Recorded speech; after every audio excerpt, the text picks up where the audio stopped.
제36편 여호와의 종 다윗의 시 인도자를 따라 부르는 노래.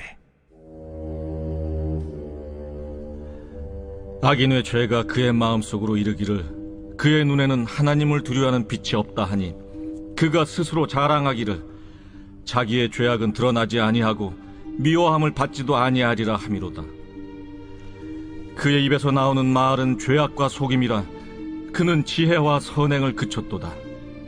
그는 그의 침상에서 죄악을 꾀하며 스스로 악한 길에 서고 악을 거절하지 아니하는도다. 여호와여, 주의 인자하심이 하늘에 있고 주의 진실하심이 공중에 사무쳤으며 주의 의의는 하나님의 산들과 같고 주의 심판은 큰 바다와 같으니이다. 여호와여, 주는 사람과 짐승을 구하여 주시나이다. 하나님이여, 주의 인자하심이 어찌 그리 보배로우신지요.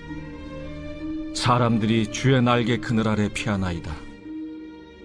그들이 주의 집에 있는 살진 것으로 풍족할 것이라. 주께서 주의 복락의 강물을 마시게 하시리이다. 진실로 생명의 원천이 주께 있사오니 주의 빛 안에서 우리가 빛을 보리이다. 주를 아는 자들에게 주의 인자하심을 계속 베푸시며 마음이 정직한 자에게 주의 공의를 베푸소서. 교만한 자의 발이 내게 이르지 못하게 하시며 악인들의 손이 나를 쫓아내지 못하게 하소서. 악을 행하는 자들이 거기서 넘어졌으니 엎드러지고 다시 일어날 수 없으리이다.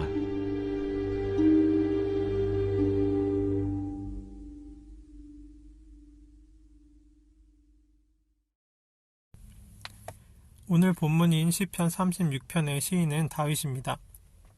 그리고 다윗은 오늘 본문에서 악인의 모습을 너무나도 잘 묘사하고 있습니다. 하나님을 경외하였고 이 악인이라는 말과는 전혀 어울리지 않는 다윗이지만 다윗도 잠시 악인의 길을 걸었던 적이 있습니다. 바로 밧세바를 보고 정욕을 이기지 못해 간음하고 그 죄를 덮기 위해 그녀의 남편 우리아를 전장에서 죽게 한 사건입니다. 그리고 다윗은 자신의 범한 죄들로 인해 많은 고통을 받게 됩니다. 오늘 36편에서 다윗은 악인을 1인칭이 아닌 3인칭으로 표현하고 있습니다. 그래서 시편 36편에서 말하는 악인이 자신을 지칭하는 것은 아닙니다. 오늘 본문에서 다윗은 악인을 심판하시는 공의의 하나님을 찬양하며 하나님의 사람들을 보호하시는 사랑을 간구하며 기도합니다. 악인은 무엇이며 악인의 끝은 심판이라는 것을 시편 36편에서 기록했던 다윗이 간음죄로 인해 훗날 잠시나마 악인의 길을 걸었다는 것을 주목하기 원합니다. 하나님과 마음이 합한 자였고 이스라엘의 가장 신실한 왕이었으며 오늘 36편의 내용과 같이 악인의 끝을 알고 있음에도 잠시나마 악인의 길에 섰다는 것입니다. 오늘 설교의 제목은 두려움이 없는 사람입니다. 그리고 부제는 악인입니다. 오늘 본문을 통해 깊이 묵상하고자 하는 것은 무엇이 사람을 악인의 길에 서게 하는가입니다.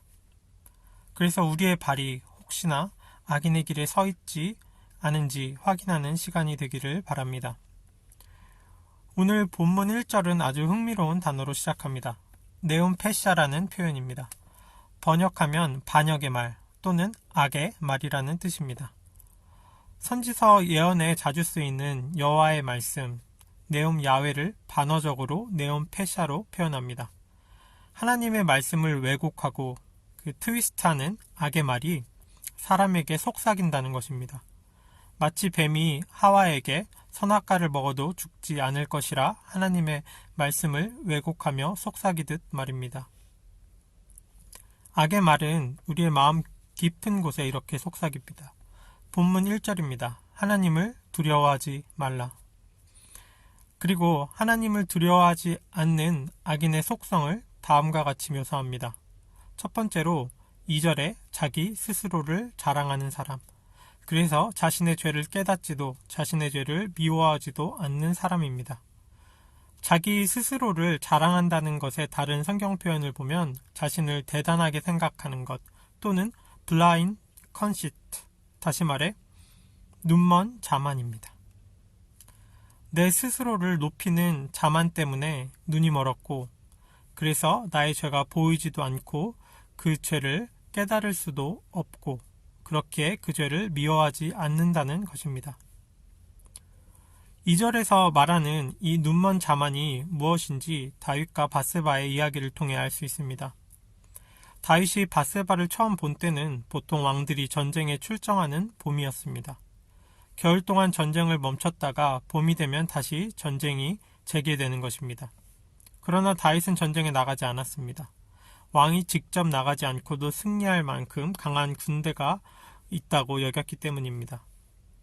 그렇게 한가로이 낮잠을 자고 저녁쯤 일어나 왕궁 옥상을 거닐다 목욕하는 여인을 발견합니다. 그리고 그 여인에 대해 알아보게 합니다. 그 여인은 남편이 있는 유부녀라는 것을 알게 됩니다. 다윗은 그때 멈췄어야 합니다. 하지만 다윗은 밧세바를 궁으로 데려와 동침합니다. 남편이 있는 여인과 동침한 것은 하나님의 율법을 정면으로 위배한 간음의 죄입니다. 다윗이 어쩌다 이렇게 변했을까요? 다윗은 더 이상 양을 치던 어린 소년도 아니고 사울왕의 위협을 피해 도망 다녀야 하는 신세도 아닙니다. 다윗은 스스로를 강국의 왕으로 높은 왕궁에서 눈에 보이는 여인을 취할 수 있다는 눈먼 자만에 빠져있기 때문입니다. 그렇게 간음의 죄가 보이지도 깨달아지지도 미워하지 않는 상태, 바로 하나님을 두려워하지 않는 상태에 빠져있기 때문입니다. 오늘 본문 3절을 보면 하나님을 두려워하지 않는 상태에 빠진 악인의 두 번째 속성이 나타납니다. 입에서 나오는 말이 악하고 속이는 말이라는 것입니다. 그래서 더 이상 지혜롭거나 선한 일을 하지 않는다는 것입니다. 이 또한 다윗의 간음 사건에서 발견할 수 있는 부분입니다. 다윗과 동침한 밧세바는 임신을 합니다. 이 소식을 들은 다윗은 급하게 우리아를 전장에서 불러들입니다. 전장의 상황을 간단히 묻고 집에 돌아가 쉴 것을 우리아에게 명령합니다. 하지만 충성된 우리아는 동료들이 고생 중에 있는데 혼자 집에 가서 편히 아내 옆에 누울 수 없다고 집에 가지 않습니다. 다윗은 우리아가 밧세바와 동침하게 하고 밧세바의 뱃속 아기를 우리아의 아기인 것처럼 속이려 했습니다. 그러한 다윗의 계략은 실패로 돌아갑니다.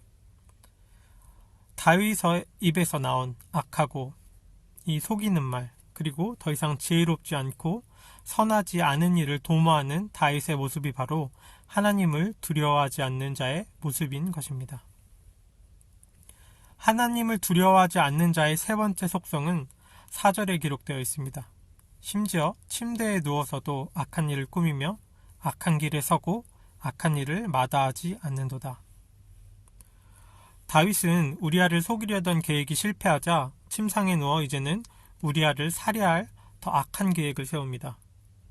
아침이 밝자 다윗은 편지 한 장을 우리아의 손에 들려 전장으로 돌려보냅니다. 다윗이 쓴 편지의 내용은 이러했습니다.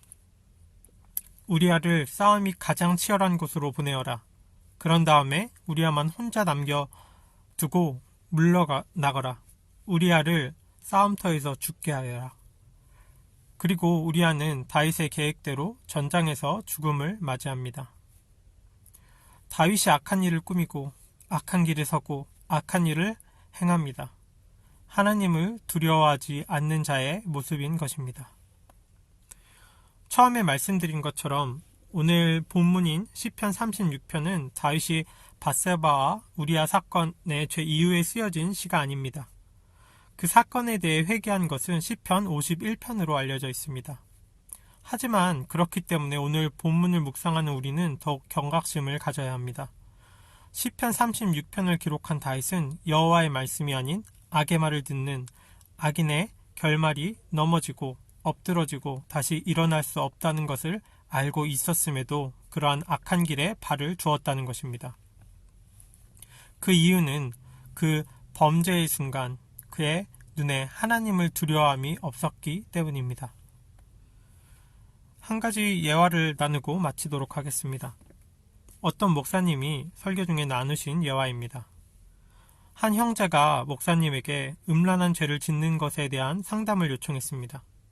자기는 정욕이 너무 넘쳐서 혼자 있을 때 음란한 죄를 계속해서 짓는다는 것입니다. 그리고 그것을 자제할 수 없다는 고민입니다.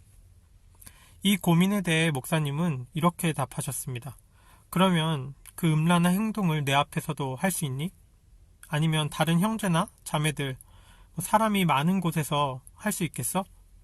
형제는 아니요, 할 수 없습니다라고 대답합니다. 그러자 목사님은 이렇게 답을 하십니다.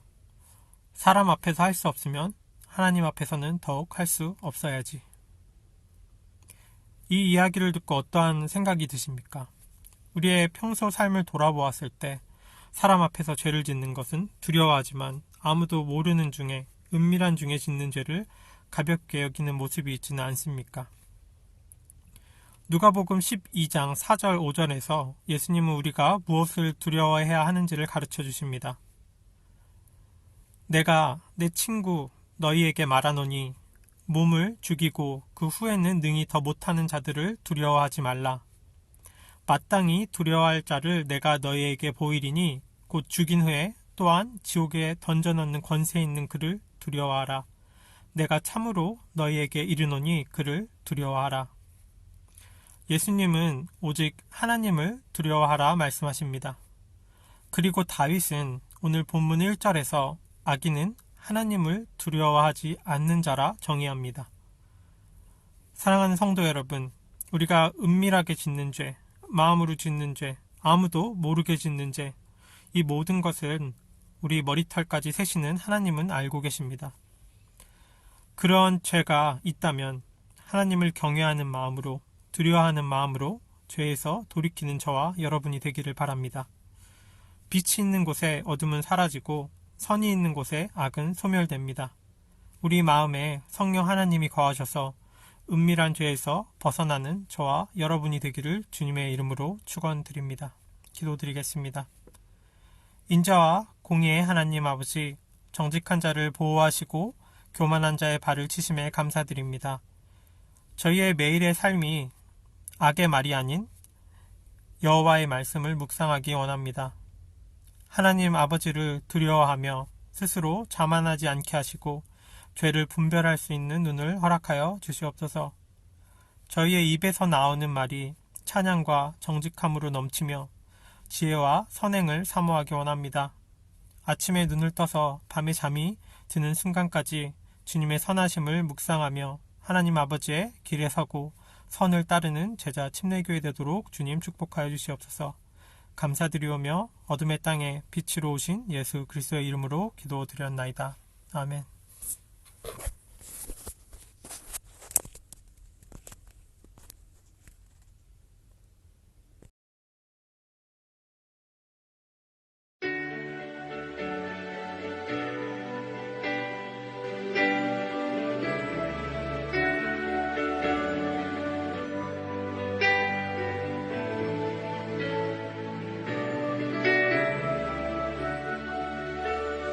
Lord, you call me the light of the world, light of the world.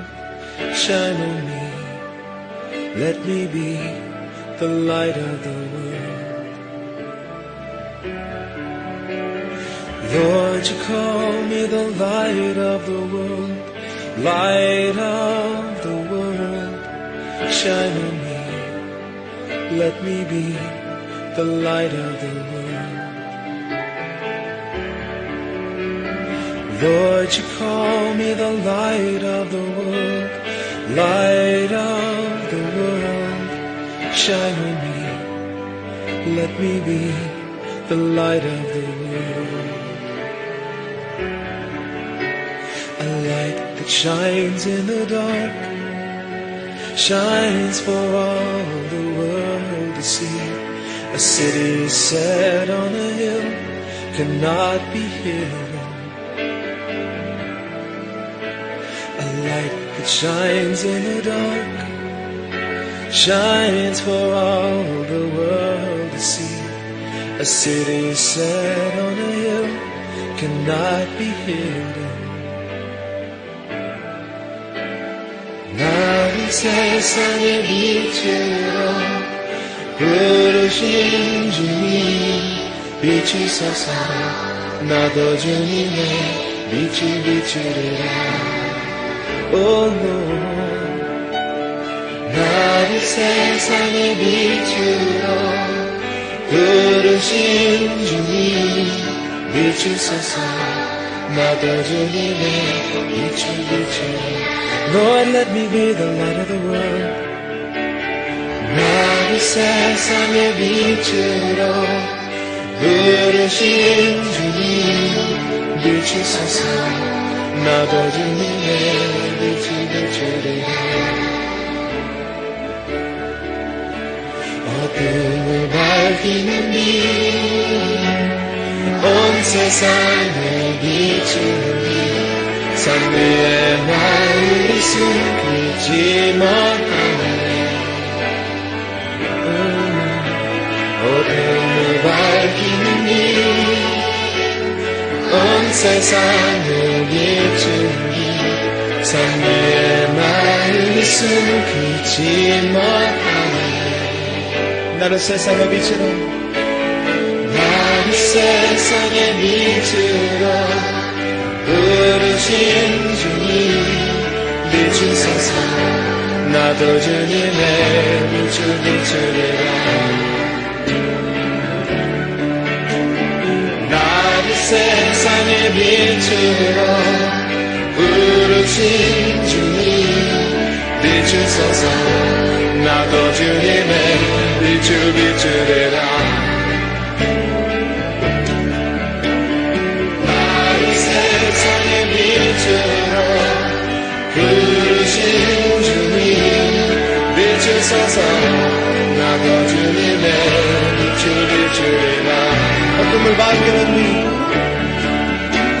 어둠을 밝히는 빛온 세상을 비추는 빛산 위에 나를 숨기지 못하네 어둠을 밝히는 빛온 세상을 비추는 빛산 위에 나를 숨기지 못하네 어둠을 밝히는 빛 어둠을 밝히는 빛온 세상을 비추는 빛산 위에 나를 숨기지 못하네 어둠을 밝히는 빛 어둠을 밝히는 빛온 세상을 비추는 빛산 위에